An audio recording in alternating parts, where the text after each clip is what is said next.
Now, for someone that's never been shot before, what does that feel like?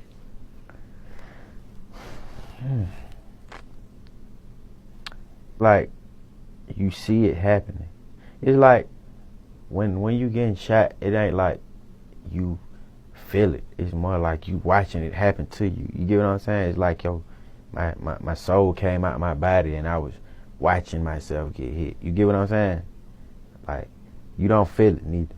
You don't feel it until after. Like, after everything happened, whatever situation you in, after you get shot, that's when you feel it. But you don't feel it when it penetrates.